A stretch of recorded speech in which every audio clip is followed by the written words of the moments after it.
Hello friends, welcome back to my YouTube channel. तर आजचा आपला ब्लॉग खूप खास होणार आहे, कारण की माझी प्रिन्सेस माझी शान्विका 1 वर्षाची कंप्लीट होणार आहे आणि आज मी करणार आहे तिचा प्री बर्थडे शूट. चला तर आता मी शान्विकाचे काही ड्रेस आणि काही खेळणे घेतले, कारण की शान्विकाचा जो फोटोशूट होता तो आउटडोअरमध्ये होता आणि मी खूप जास्त लेट झाली होती, म्हणून मी फटाफट अशी रेडी झाली. हा आहे माझा लुक. आता आम्ही रेडी झालो. बघा, हा आहे माझा ड्रेस आणि ते माझे मिस्टरजी, त्यांनी पण व्हाईट कलरचा ड्रेस घातलाय. आणि हे बघा, काही सामान आम्ही सोबत घेतलंय शूटसाठी. खेळत आहे. कुठे गेली शान्विका? चला शानू, चलो शूट करायला, चला.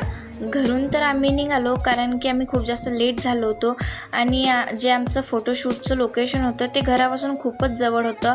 मग लगेच तिथे पोहोचलो आणि या काकांनी आम्हाला मस्त असा जे आमचं लॉन आहे तो उघडून दिला होता. म्हणजे हे एक मंगल कार्यालय आहे, तिथे छान असं ग्रीनरी होतं, म्हणून म्हटलं इथे शूट करायचा. आणि हे बघा, इथं कॅमेरामॅन दादा पण आले होते. हा पण माझ्या मामाचाच मुलगा होता, म्हणून त्यालाच मी आल्याला कामाला लावलं बलून फुगवायला.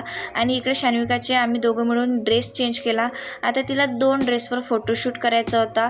तर सर्वात आधी हा प्रिन्सेस रेड कलरचा फ्रॉक घालून दिला आणि खरंच ती त्याच्यावर इतकी जास्त क्यूट दिसत होती ना की खूपच मस्त. आणि आता वेळ होती डेकोरेशनची, तर आपला बजेट जो आहे तो थोडा लो बजेटच होता, म्हणून मी स्वतःच त्याचं डेकोरेशन असं केलं. घरून एक चादर आणली होती, सोबतच काही बलून आणि काही खेळणे. पण खरंच डेकोरेशन जरी कमी असलं पण फोटोशूट एवढा छान झाला ना, याचा फायनल रिझल्ट मी लास्टमध्ये दाखवणारच तुम्हाला. त्यापुढे व्हिडिओ शेवटपर्यंत नक्की बघा. आणि हे बघा, थोडंसं इथे जे कॅमेरामॅन दादा आहे त्यांनी आपल्या हिशोबाने इथे सेटअप वगैरे केला, काही बलून्स इथे टाकले. आणि खरंच शान्विकाला ते इतकी जास्त हौस येत होती ना त्या बलूनसोबत खेळायची की विचारूच नका. आणि ही आपली बार्बी गर्ल इथे आली आहे फोटोशूटसाठी, पण काय करणं, तिला सर्व अनोळखी दिसत होते, म्हणून ती काही जास्त राहतच नव्हती आणि सारखं आमच्या मागे मागे धावत होती. कसं का होईना पण तिचा फोटोशूट इथे स्टार्ट झाला. आणि बघा, इतकं छान सपोर्ट करत होती ना ती. चष्मा लावला तिला, पण मध्ये मध्ये ना खूप चिडचिड पण करत होती, म्हणून तिला लॉलीपॉप वगैरे खायला द्यायचं आणि फोटो काढायचे. असं करता करता आम्ही तिचा फर्स्ट ड्रेसवर इथे फोटोशूट मस्त केला. आणि मी पण ते चॉकलेट थोडंसं खाल्लं. मग आमचं इथं थोडंसं फॅमिली शूट झाला या ड्रेसवर. आणि मी लगेच तिचा दुसरा ड्रेस चेंज करायला घेतला, कारण वातावरण इतकं जास्त खराब होत होतं ना, असं वाटत होतं पाऊस येते की काय. आणि त्याच्या आधी मला शूट कंप्लीट करायचं होतं, म्हणून लगेच तिचा जो आहे दुसरा ड्रेस आम्ही ते चेंज केला. आणि बघा, मी तिची छान छोटीशी जी आहे इथं चुटी घालून दिली होती, ती खूपच जास्त क्यूट दिसत होती. पहिल्या ड्रेसपेक्षा पण दुसऱ्या ड्रेसवर खूप जास्त क्यूट दिसत होती. आणि सेकंड ड्रेसवर तर तिने खूपच जास्त छान रिॲक्शन दिले, म्हणजे हसणं, खेळणं, चालणं.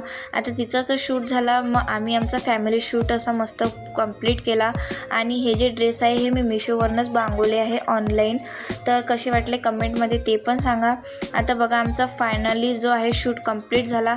आता थोडंसं मी आवरून पण घेते, कारण की वातावरण खूप जास्त खराब झालं होतं आणि पाऊस येण्याचे खूप जास्त चान्सेस होते, म्हणून मी फटाफट माझं जे काही सामान आवरून घेतलं. आणि तसंच झालं, कारमध्ये बसते की नाही बसत तर जोरदार पाऊस झाला. पण देवाला एकच थँक्यू म्हटलं की बरं झालं, माझ्या शानूचा फोटोशूट कंप्लीट झाला. आणि आता आम्ही निघालो घराकडे. चला तर फ्रेंड्स, आता आमचा शूट झालाय आणि एवढा जोराने पाऊस सुरू आहे ना की काय सांगायचं. पण बरं झालं आमचा शूट कंप्लीट झाला. त्याचा फायनल लुक तर मी तुम्हाला नंतरच दाखवेल, पण पाऊस इतका जास्त आहे ना बघा. बट शायद आज देव आमच्यासोबत होता,